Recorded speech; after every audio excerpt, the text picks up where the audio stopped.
Hello student, the question says, consider the following statement. The junction area of solar cell is made very narrow compared to photodiode. Solar cells are not connected with any external bias. LED is made of lightly doped PN junction. Increase of forward current results in continuous increase in LED light intensity, and LEDs have to be connected in forward bias for emission of light. Choose the correct answer among the following. It's like he has given the entire concept of solar cells, LEDs, and photodiodes in a single question. Let us try to understand each one in detail so that not only will not directly tell what is correct and what is wrong in this, we will try to understand this entire concept in detail. So if we try to understand the concept here, first let us see the concept of a photodiode. The first thing that you have to understand in photodiode is that it is used to detect optical signals. So first important thing is that it is used to detect optical signals and are also called as photodetectors. So the main function of photodiode is to detect optical signals. Optical signal means basically they detect whether there is a presence of light or not.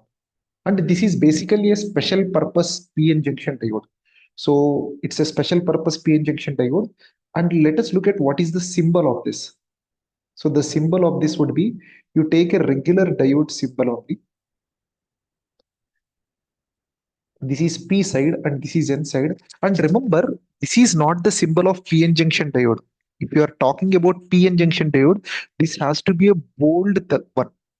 If you don't make it bold, like if you don't make it completely like colored, this is the actual symbol of PN junction diode. This is not the symbol of a PN junction diode. Remember. So once we have this, on top of this, we have to add one more. So we have to add like these kind of rays falling on this. Then this would become the symbol of a photodiode. So you will take a regular diode and add these race symbols, then that will become the symbol of a photodiode. Next thing that you have to understand is that how the connection is made. So the most important thing is that it is always connected, that is, I mean, operated in reverse bias.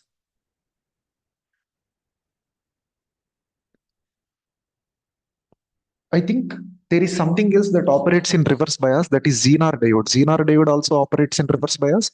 Even whatever the photodiode is there, that also operates in reverse bias. Does it mean that we can't use it in forward bias? If you use it in forward bias, there is no point. Understood? When we say connected or operated in reverse bias, it does not mean that you should not connect it in forward bias. There is no point in connecting a photodiode in forward bias, because you will understand this if you understand the function of this. Let us see what's the basic function of this. You consider a PN junction. Imagine that this is the junction. This is my P side. This is my N side. So this is my P side and this is my N side, and this is our junction that we have. You have connected it in reverse bias. So in reverse bias, P side must be connected to the negative one. And because of this, all the holes would be at this corner and all the electrons would be accumulated at this corner.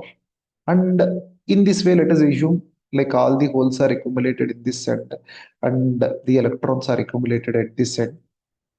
And here we have only ions on P side.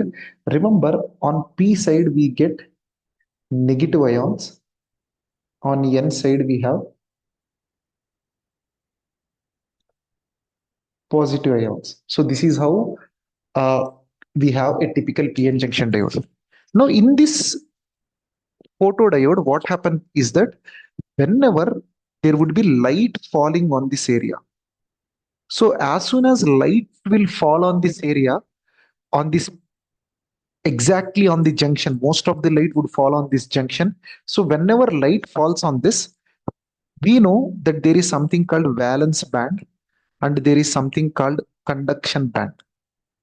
So some of the electrons in the valence band will absorb the energy of this light and they will excite into conduction band. Some of the electrons in the valence band would excite into conduction band. During this process, what happens is that whenever there is a light falling on this, a new hole and a new electron is created in this process. As long as the light falls, a new hole and a new electron is created.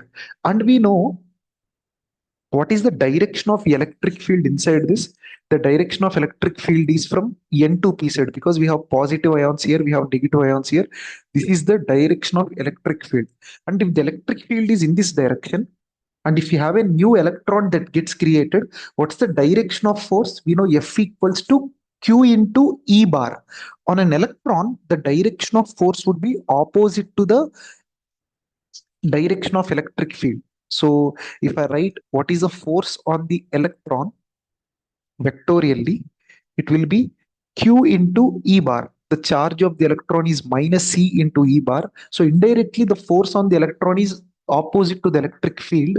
So the electron, as soon as it gets created, as soon as the electron got created, before it can recombine, this electron would be pushed towards this direction. The same logic with hole also, the hole would be pushed in this direction. Suppose if you throw more light, if you throw more light, more holes and electron pairs gets created and they are immediately pushed in this direction. So this is a typical function of this. And what we will do is, we will have a small bulb or resistor or anything that would be connected to this.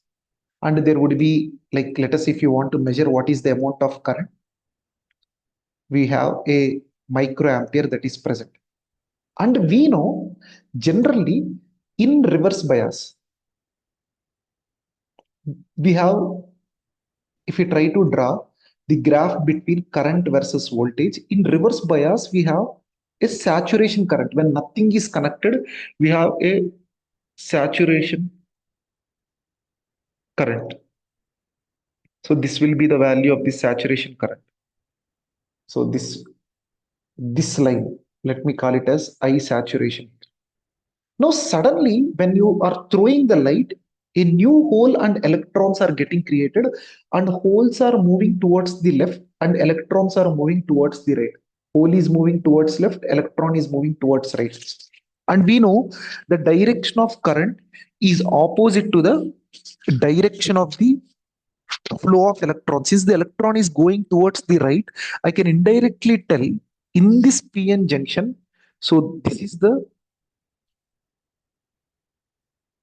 direction of IE and this is the direction of IH also.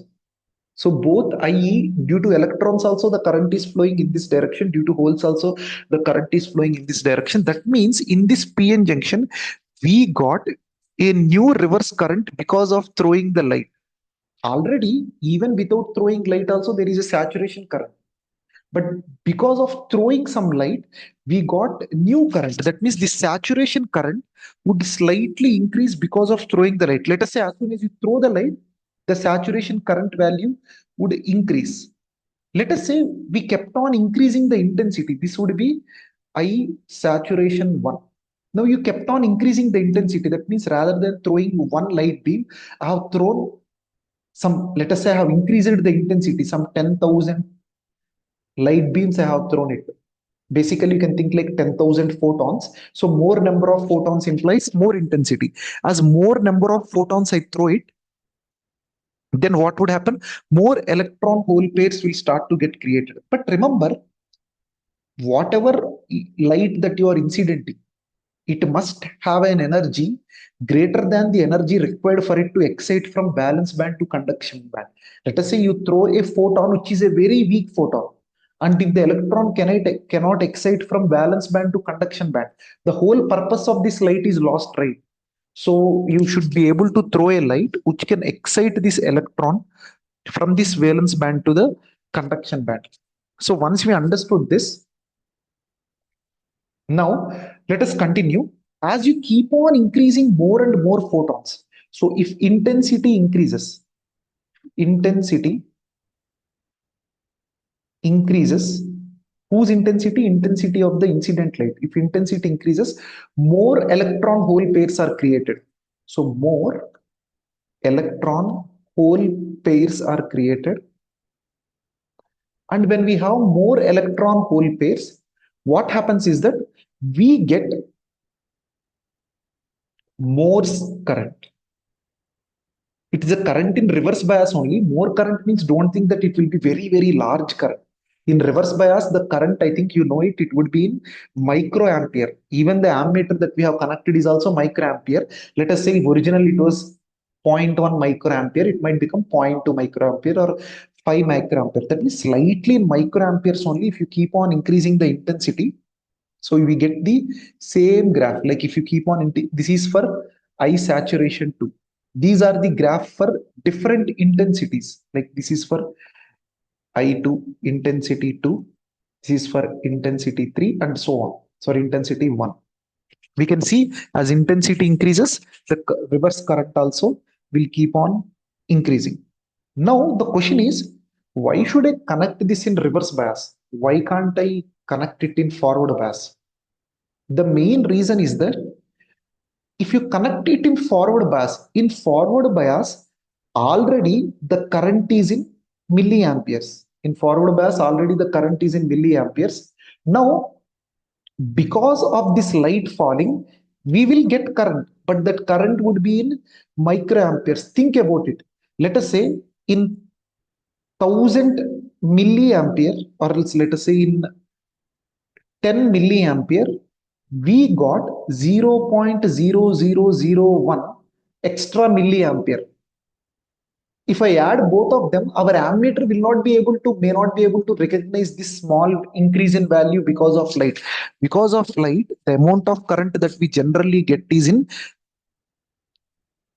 microamperes. So if you connect it in forward bias, we will get current in milliamperes. Because of light, we get current in microamperes. So when you add both of them, our ammeter may not be able to detect it. But the advantage in reverse bias is, in reverse bias, already the current is in microampere. So in reverse bias, already our current is in, let us say, 0.1 microampere. Because of light, we got extra 0.1 microampere. Now, since our ammeter is a microampere ammeter, we get basically 0.2 microampere, which we can clearly see it in our ammeter.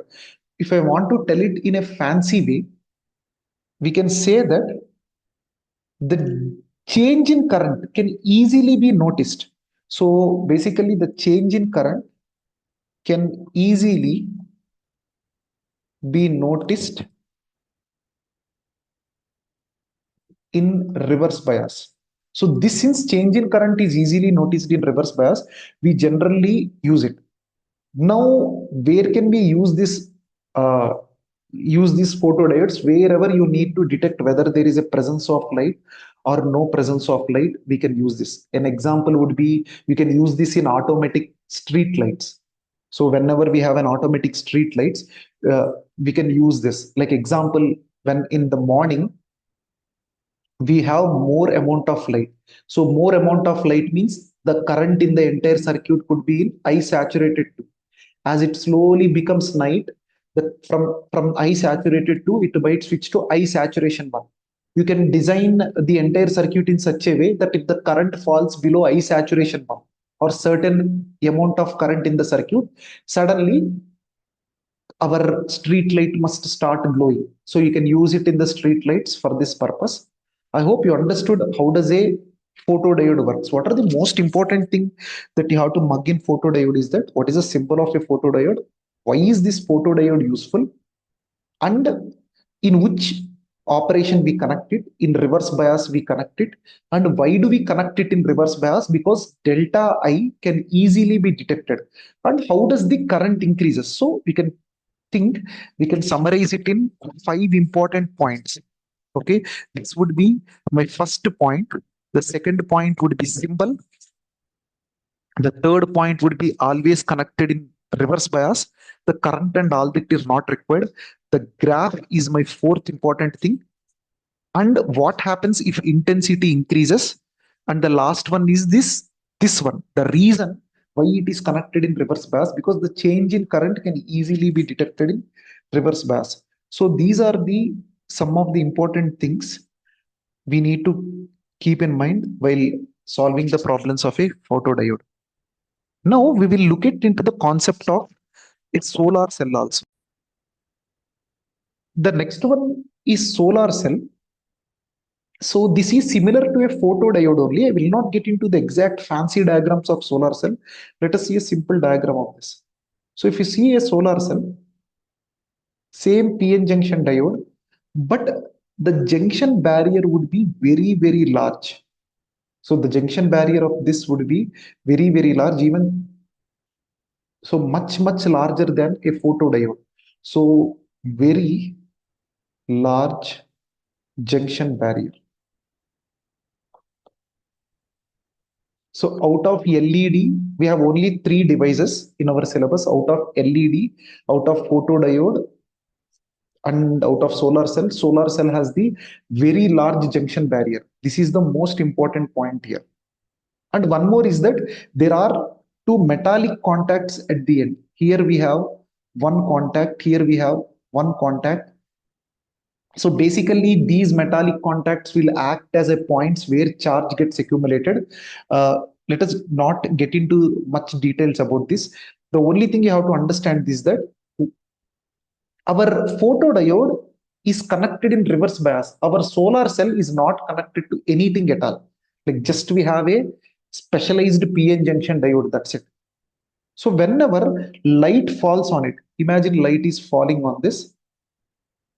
Same logic would happen. Here we have negative. Here we have positive. And there should be lot of negative, lot of positive. Because of the constraints, I'm only drawing one and one. So imagine, since more junction is now exposed to sun, so more number of holes and electrons get created. In the previous photodiode, this junction barrier is not that big. Here the junction barrier is very, very large. So more number of holes and electrons, holes and electrons would start to generate. And they will immediately, they will start going in this direction. That means they will start distributing themselves in this direction. So as soon as they get generated, they will start moving in this direction. So in this way, the electrons and holes will start to slowly get accumulated on this side. So there is already some electrons here, but the generated electrons would be very, very high. So even there will be already some holes here, but these generated one would be very, very high. As they keep on generation. So basically three steps occur here. The first one is generation. And one condition, remember this, you cannot randomly use any light. Generally, we will select a light whose energy is greater than the band gap. Because whenever you throw the light, it has to first excite and go upwards, right? If it cannot excite and go into the conduction band, there is no point in this light. The next part is separation. As we discussed, whatever they got generated, there would be a separation that would be happening. Why does this separation happens? Because of electric field. Because of, some people call it barrier potential, or else I'll say it because of electric field. And the last one is collection. So basically, whatever that are went into the N side, whatever electrons that are when on the P side, there are two contacts called front contact and back contact. Just remember, on whatever contact, there is a metallic contact that will be present here. Here also there would be a metallic contact that will be present here. Right now, I won't draw those fancy diagrams. You can check them anywhere. The only thing is that whatever is attached to N side is basically called as a front contact. Whatever is attached to P side, we call it as a back contact. So we have P side back contact and N side contact, and slowly as more and more electrons are getting accumulated on this front contact, near the front contact, so this one would slowly become negative, and on the back contact this would become positive. All this much details are not necessary, just to think that as you are throwing more and more light, more and more electrons gets accumulated, and one side would become positive, another side would become negative. So you can see one contact is becoming, so p side contact is becoming positive, and the n side contact is becoming negative. So you can see suddenly one side is positive, one side is negative. So this will behave like a battery. But if battery is not a fancy name that you like, you can say this is giving rise to something called photovoltage. That means our PN junction diode, as long as you are throwing this light, slowly it is starting to behave like a battery. Now, that means there is a battery that is ready for us. As long as you connect that battery to any circuit, what would happen? All these charges would start flowing from this side. These electrons wants to go to this side, and they will go to this positive side. So when the electrons are going towards this positive side in this way, there would be a current in the circuit, and suddenly all the voltage would drop drastically in this circuit. So imagine that you took this battery, like whichever, like this charged photovoltaic cell, as long as you throw the light, there is a charged photovoltaic cell, and you connected it to a circuit, some calculator or some bulb, whatever you want to operate, you have connected it. So what would start to happen immediately, since this side is positive, is behaving like a positive plate, this side is behaving like a negative plate, we will start to see the current flow in this direction. Understood? So there will be a current continuously that will be flowing in the circuit in this way. So if you take a graph for this,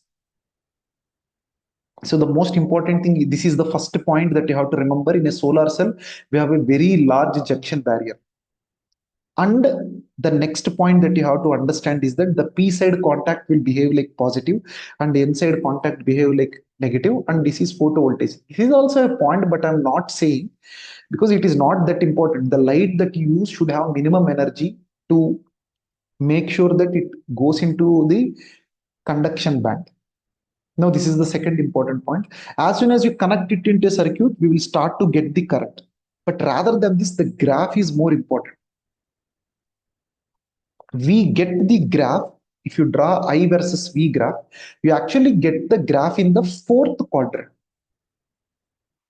Fourth quadrant, what is the meaning of this fourth quadrant? This quadrant is called the first quadrant, this quadrant is called second quadrant, this quadrant is called the third quadrant, and this quadrant is called fourth quadrant. We get the graph in the fourth quadrant. Interestingly, think about this solar cell is not connected to anything. So imagine this solar cell is not connected to anything, completely isolated. When it is completely isolated, this fellow would have maximum voltage, isn't it?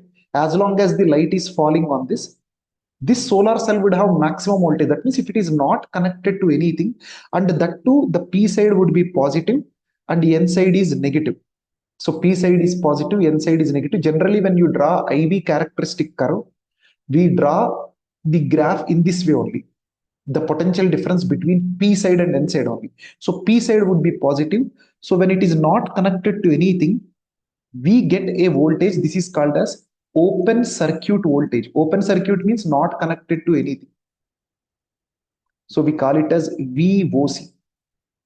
Now suddenly you connected it to a circuit. When you connected it to a circuit, all the voltage would drop down instantaneously, because suddenly whatever charges that got accumulated, they will instantly get discharged. We are assuming that we are not throwing new light or anything like that. Instantly it got discharged. When it instantly got discharged, what happens to the voltage? All the electrons, once it comes and hits this, they will destroy each other, right? The electron would start to destroy the hole, and continuously it will become neutral, and again the voltage suddenly becomes zero. So in a ideal setting where there is like no further light that is falling on this, We can say as soon as you connect it, this would be short circuit. Short circuit means we are not even using this resistor also. Directly we are connecting a wire between these 2 points. When you are directly connecting a wire between these 2 points, practically speaking, the voltage can never be like 100% zero, because there will be a slight resistance in this fellow also. But imagine that then we will have maximum current but zero voltage, and now we have to connect these two. Now the question is, why didn't I draw the current on the upward side? Why did I draw it on the downward side? This is a standard convention while drawing IV characteristic curve. In IV characteristic curve, if current flows from P to N side, it is considered positive. If the current is flowing from P to N, it is considered positive.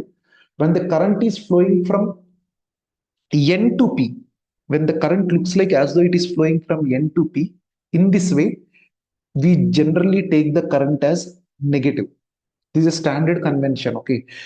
If you can't remember all that, just take it. This is the third point, that the graph would be in the fourth quadrant, where we get the highest voltage when the solar cell is not connected to anything, and we get zero voltage and maximum current when we have a short circuit. So this is the most important thing. The next one that you need to understand is that for solar cell, sunlight is not always required. Even though the name, we call it as for solar cell, sunlight is not always required.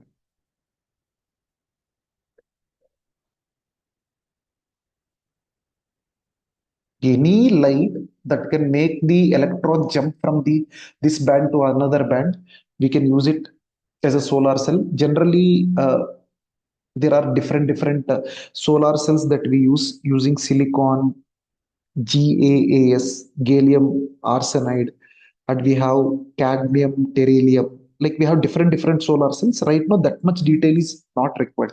What are the most important things that you have to mark? Solar cell is also similar to a photodiode only, but there is no biasing. There is no biasing. That is also another important point. So three, four, fifth one, no biasing. That means neither it is forward bias nor reverse bias in solar cell.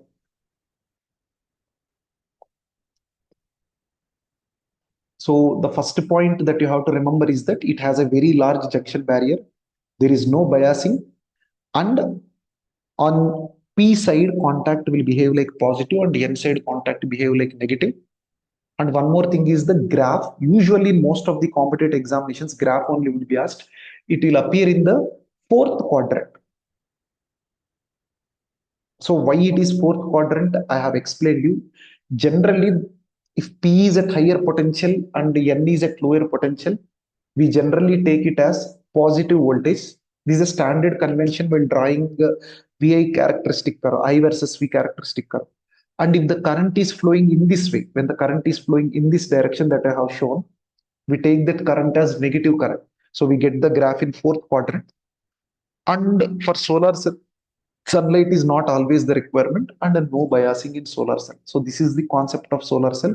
And the last concept is LED. Let us see the concept of LED. See, the first and most important thing you have to understand about an LED is that it's a heavily doped PN junction. So the first thing that you have to know about LEDs, it is heavily doped. What about the doping of solar cell and photodiode? Not at all required. Okay, like there is no like further requirement for solar cell. The only requirement is that it must have a large junction barrier. For LED, as soon as you think about LED, it's a very heavily doped PN junction. The second thing is that biasing. It is operated in forward bias. See, this is so important because it's breakdown voltage of LED. LED breaks down very easily in reverse bias. So you should make sure that you don't connect an LED in reverse bias only, because easily an LED gets destroyed in reverse bias. So it is operated in forward bias. The previous two were operated in were operated in reverse bias, but this LED is operated in forward bias. The next thing important is symbol. The symbol of an LED is in this way. We will draw a circle here, and this again must be bold. So once we do this, we'll have light coming out of this. This is basically a symbol of a, so this is basically a symbol of an LED. And there is one more symbol that people generally use.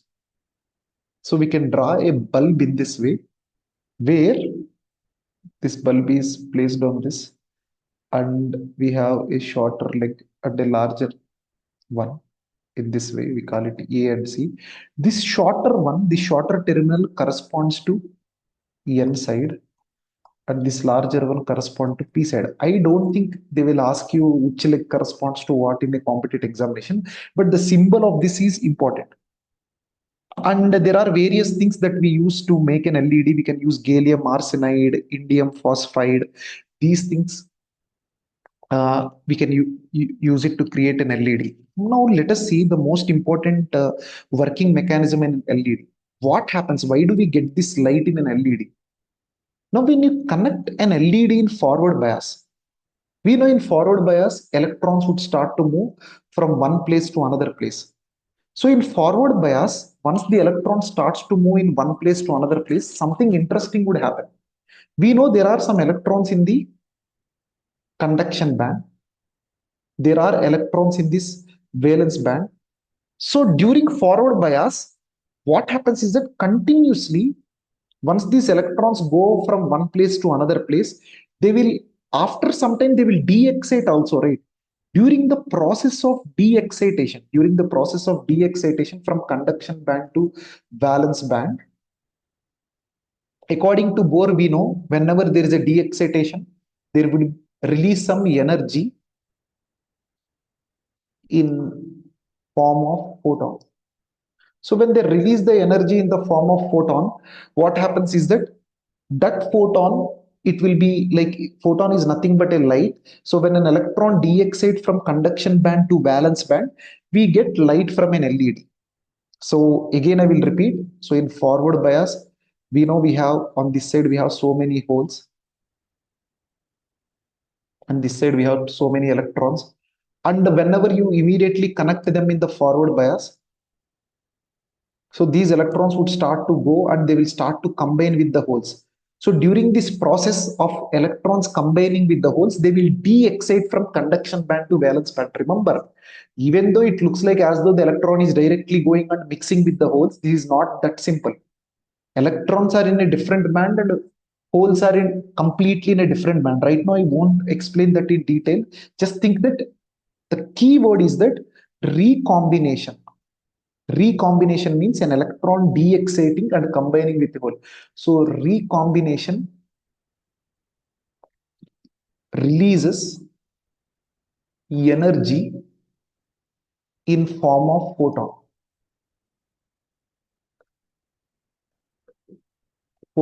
That photon is the light that is coming from an LED.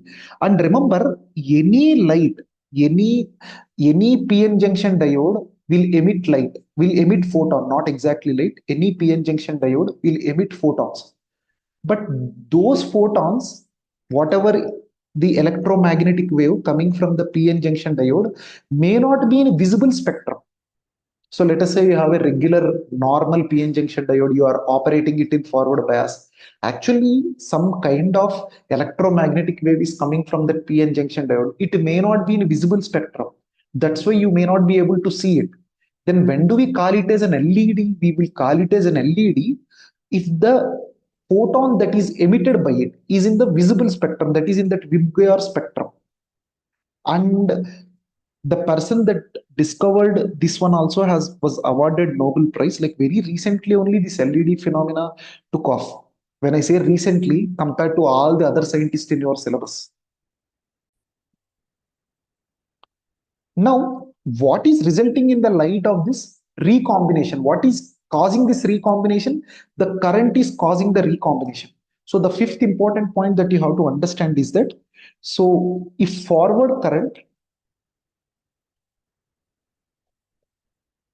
current is almost proportional to, not exactly, okay, don't say how it is exactly proportional to, just almost, like forward current is almost proportional to intensity of light emitted.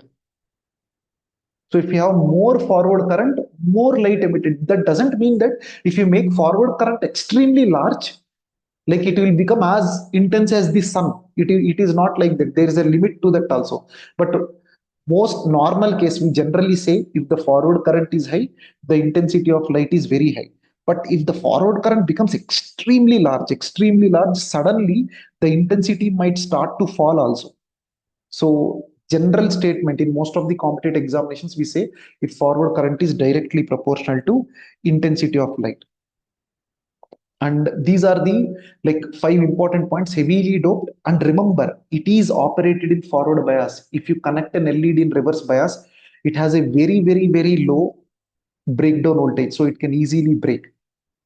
So led doped, remember this word. Okay, as soon as you see led, the first point that you have to get in your head is that it is heavily doped one. And what is responsible for the light? Recombination is the responsible for the light.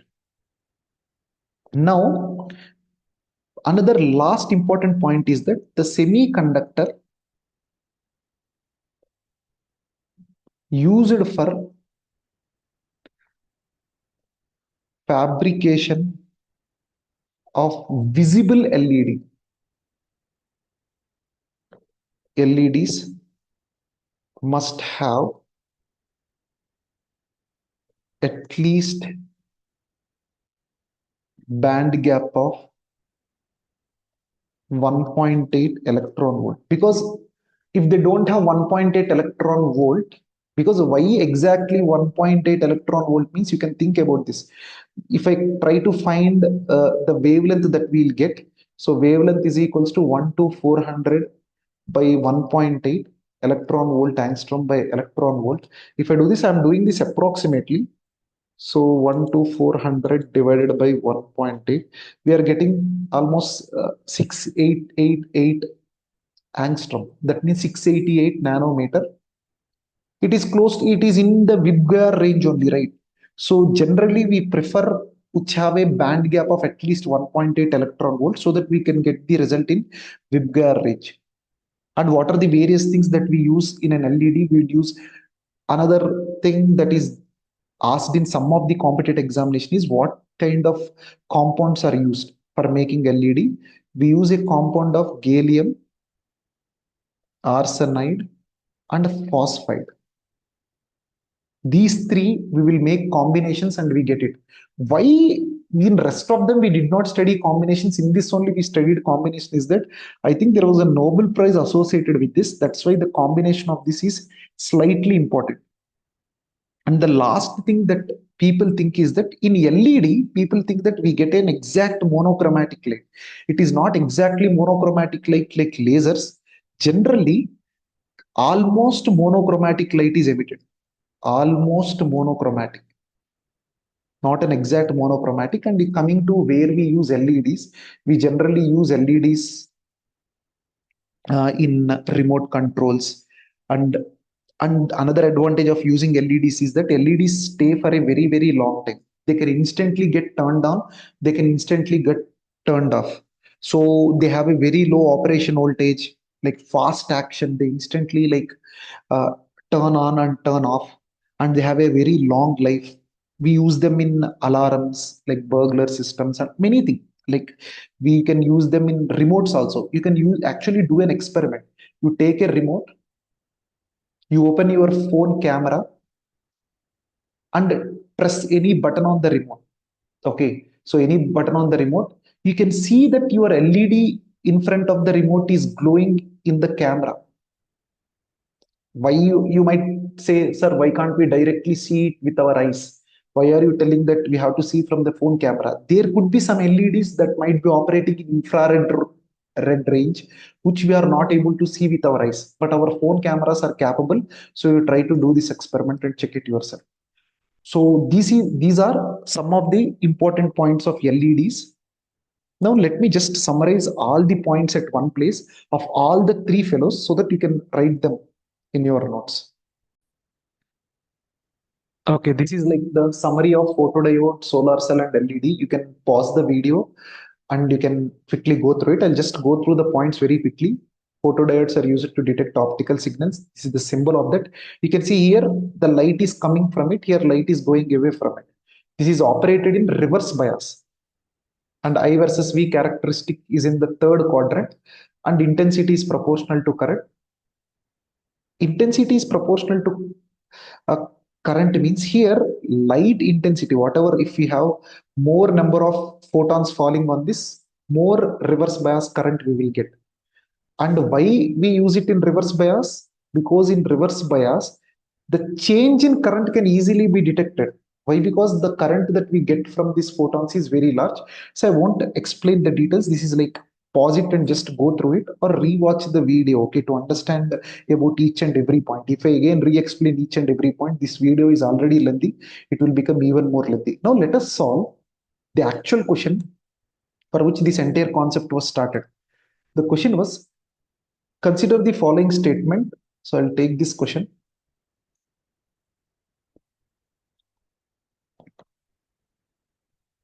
Consider the following statement. Then the junction area of a solar cell is made very narrow compared to the photodiode. Wrong. As soon as you see the solar cell, we know solar cell is famous for its long junction. So this is wrong. Solar cell are not connected to any external bias. This is correct. They are not connected to any bias. Next, LED is made up of lightly doped junction. The D itself, I told you, actually light emitting diode. LED full form is light emitting diode, but think D like doping. So it will be heavily doped. So this is also wrong. Increase of forward current result in continuous increase of LED intensity. So this could be correct. So increase in forward current might result in continuous increase. And so this could be say like to some extent. This is correct. I won't say completely wrong. To some extent that this could be correct. Now let us continue for the next one. LEDs have to be connected in forward bias for emission of light. LEDs have to be connected in, yes, LED should not be connected in reverse bias because they have very least operating voltage. Now in the given options, here remember in competitive examinations, if it is correct to some extent also you should not mark it because continuous increase, and that means if I make the forward current very large, will the intensity also will reach very large. After some time you have studied, they will reach saturation, right? Since this is only correct to some extent, we don't consider this also as the option. Understood? Yes, a little bit increase in forward current might result in a little bit increase in the light intensity, but it doesn't mean that as you keep on increasing it, it will keep on increasing for some. Okay, there will be a slight change, but not forever. So that's why this is also should be considered wrong in competitive examination. So only we can say B comma E are correct. Since only B comma E are correct, the correct answer for this should be option B. Hope you understood how I have solved and understood the concepts of all the three in detail. I try to explain the entire concept in detail here. That's why the video became lengthy. Thank you.